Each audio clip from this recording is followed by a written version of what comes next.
Hello and welcome! My name is Historial and this is my Let's Play series of HOI4, the Historic Reich, where we are playing Germany and trying to at least make the start of the war be as historic as possible.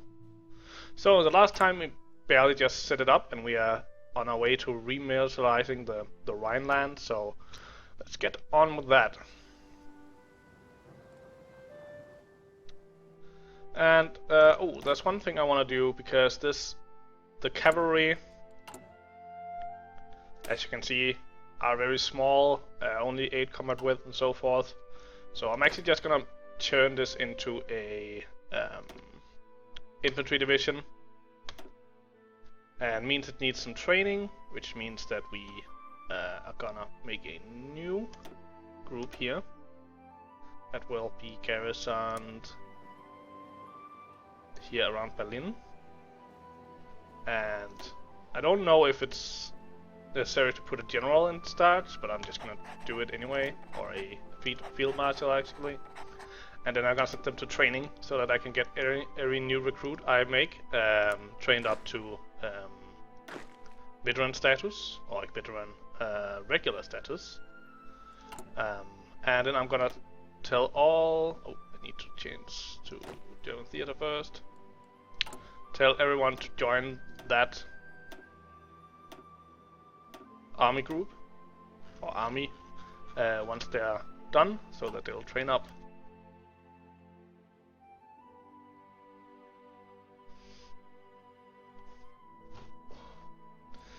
Just gonna check how the production is going. We need quite a lot of infantry equipment, not that much support equipment, so maybe we should take one factory and move up there. And we need a bunch of motorized.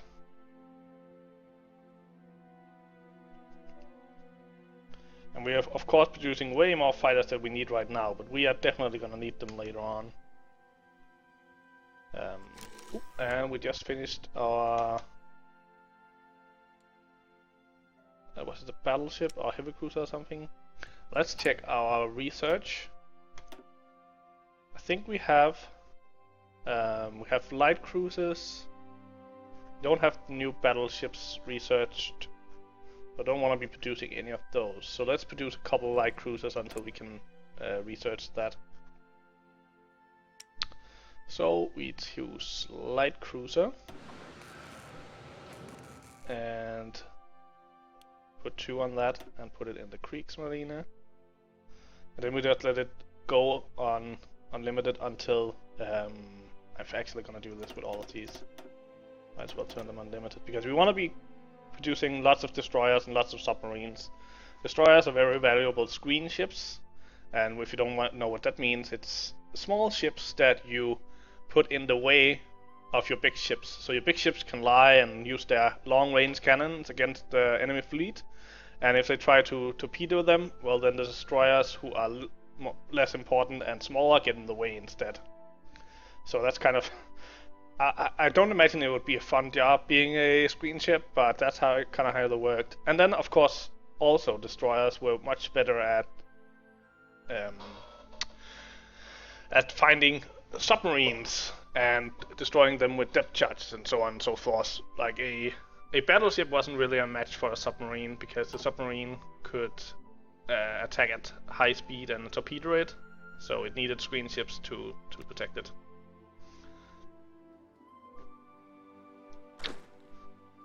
Of course, when we are exercising, we are using equipment, but with the industrial might of Germany, we can definitely live with that.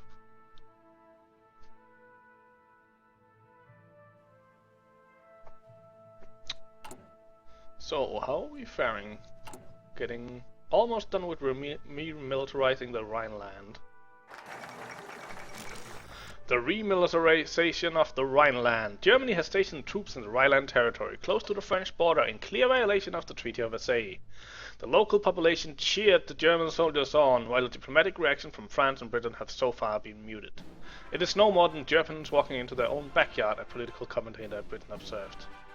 And this was kind of the first illustration of the problem with the Treaty of Versailles, that the only thing they could do if the Germans violated it was to declare war again. And while the French might have been willing to do this, the English certainly wasn't. And the English hadn't really had that much of a hand in most of the like really bad stuff that was imposed on Germany, and kind of thought most of it to be unfair. Like for example, the remilitarization of the Rhineland. As you saw that quote, like, well, they just thought, well, it's Germany, of course they're allowed to be in Germany. What's the matter, France? Calm down. Anyway, I think the next step will be to sign the the anti-Comintern pact was not signed until November. So let's do some build-up before that.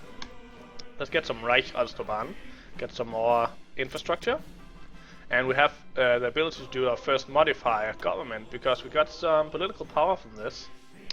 So, one thing that would be nice, but I think they changed it in a patch so that you can change to poor economy until there's 15% wall tension. So instead we're gonna go with the Captain Industry to get more civilian factory construction speed. Normally you would probably go for something like a silent workhorse, but we already get extra power from Hitler. He gets 50% extra power gain, so I think we can do without him a workhorse at least for the first advisor. We'd rather have some faster construction right off the bat. How are we doing with our trade? Just want to make sure that we aren't trading too much. No, it's fine.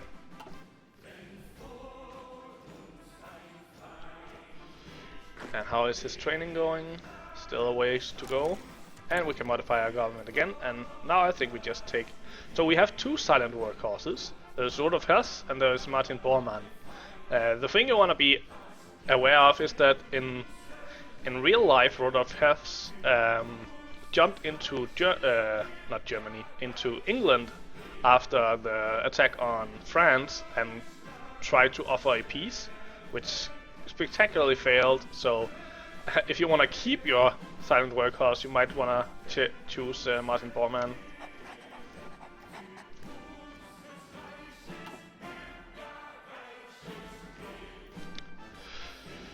So yeah, as with most countries, the initial part of the game is kind of slow because you're building up towards the war. Japan was kind of different because they go to war with China so early, or can go to war with China so early. But with Germany, and especially if you're doing it historical, there's a lot of build-up. But thankfully, soon Spain will have its rebellion, and we can use some time on that, and after that Japan will declare on China and we can help them out with that, and then we at least have something to do. I'm thinking we might as well already give them some areas for their common raiding, even though they of course can't start it yet because we are not at war with anyone. We can at least go out there and get ready. So I'm thinking we take this area and kind of close off so that we are controlling every part of water between England and the US.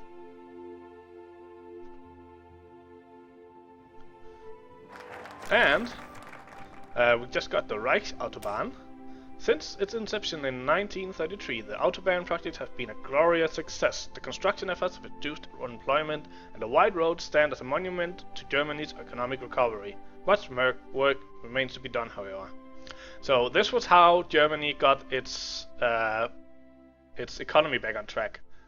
Both infrastructure production and also building factories for war machines. And actually VW, or VW as it's called in German, was it's a car company, but it was actually produced as kind of as a screen so that they could build up factories to produce tanks without making the Allies suspicious, and as a bonus it gave Germans access to cheap cars that made them happy. And you know, if you're a dictator, you want to make your population really scared or really happy, or maybe a combination, which was what Hitler went for. Anyway, the next point here is the West Wall, and the West Wall runs parallel to France's vaunted Maginot Line, occupying much of the same ground as the Siegfried Line did in the previous Weltkrieg. Fortifying its defenses will allow us to hold the borders with fewer men, freeing up divisions to participate in any potential eastern campaigns. So yeah, we're basically just building forts up against the French border, so we don't have to worry about a attack over there if and when we declare the war. And the thing I was just about to say is that we just got our first batch of infantry. So let's check out production. We're definitely having enough infantry weapon production. So let's put some more on... I think we need to put some more on tanks. Because we need about 2.5 as many motorized, but we're also producing about 3 times as many, so... yeah, I think this is how we're gonna do it. And we got anti-tank and improved material tools, so let's get some concentrated industry. We might have problems with bombing, but I'm kind of going the way of lots of fighters, which should hopefully help it, so we don't have too much problems with that. And then I'm actually not sure. We are in May, so let's just get improved support weapons. We're gonna need that anyway at some point. And oh yeah, I was checking out this. Yeah, we're doing okay with the training so far.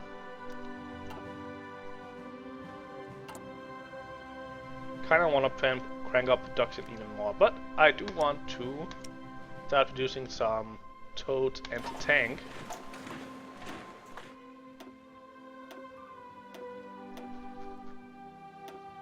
So we can start building up some and add them later. And I definitely want... Like, we're already behind with the production of them, so we probably need... See if we can get away with this. Maybe we'll have to move some factories from fighters, motorized, or light tank. Let's see if we can get away with this. The Spanish Civil War! What will this mean for Spain? A civil war has erupted in Spain. Several generals seeking to overthrow the current government in Madrid have issued a pronunciamiento, and a large portion of the Spanish armed forces have answered the call to arms.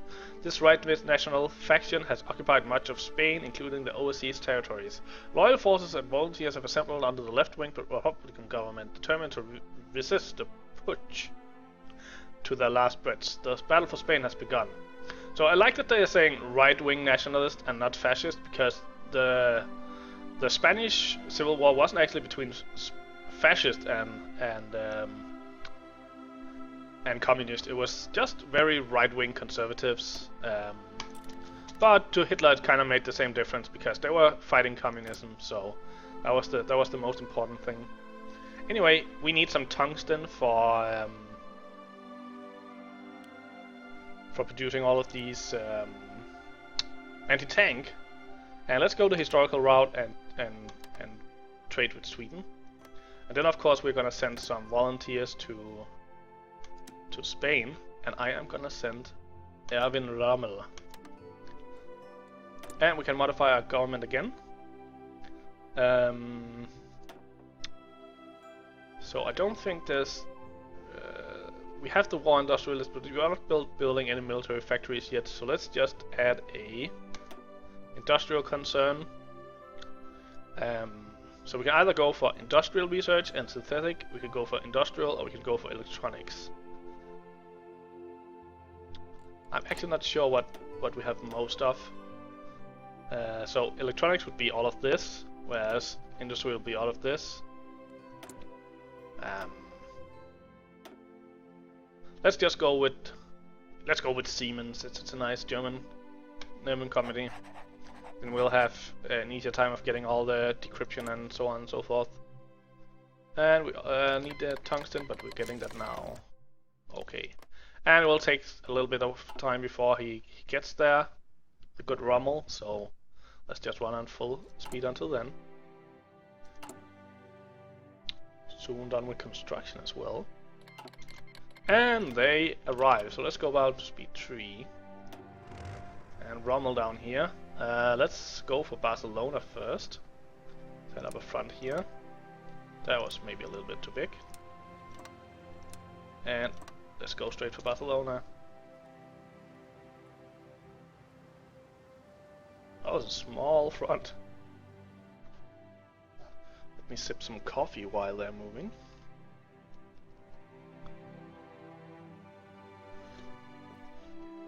And let's just get some preparation bonus before we go. Starting to dig in, starting to prepare. He's already pretty confident about it. Let's just get a little bit more bonus. Let's go to speed 4. And action! Let's just...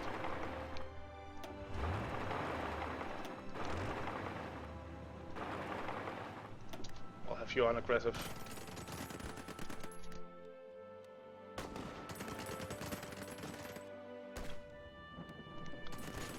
And of course, in the real world, I can't remember, but it was a long time. I think the Spanish Civil War ended up being like 2 or 3 years. But with Rommel, we can do it much faster. So now we've cut off this pocket from supplies. We're just gonna give them a little bit of a chance to surround it, so they won't break out again. But then I'm gonna delete this front and have you join this front. Have you prepare a little bit. And there's no reason why we attack over the river, so let's just have this. Oh, he's fleeing over there, but that's okay. Now we attack from there and we go with the plan. No reason to take that crossing during the attack. Let's go down to speed 3 so we can enjoy the glorious works of Rommel. Let's check in how we're doing research. Almost done construction. Doing fine with the building of the west wall.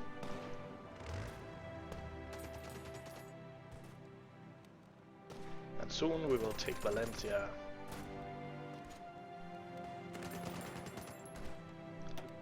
Doing very good. It's not the best generals. Of course, the problem with having all your generals rebel is that you don't really have anyone to lead your armies. Of course, the Soviet also sent troops here historically. I don't know if they've done this yet. I haven't seen anyone yet. Let's go with excavation, just to make sure that we have enough resources.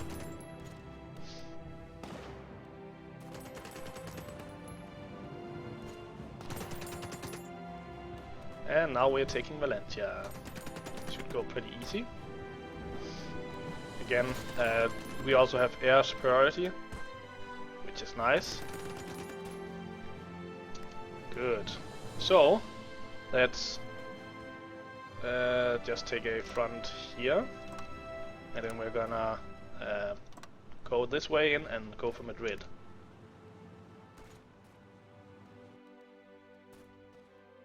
Yes, just go. As soon as we take Madrid, the war's over. Basically, they don't have too much national unity. Let's just have you go there, and I'll just do this.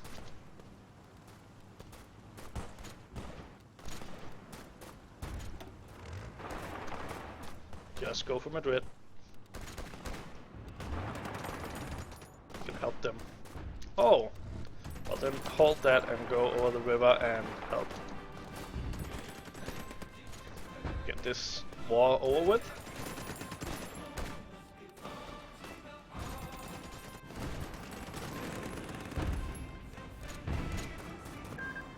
And that's how quickly you can do the the rebellion in Spain. Nationalist Spain won.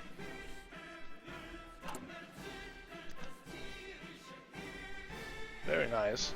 And we're almost done with the west wall.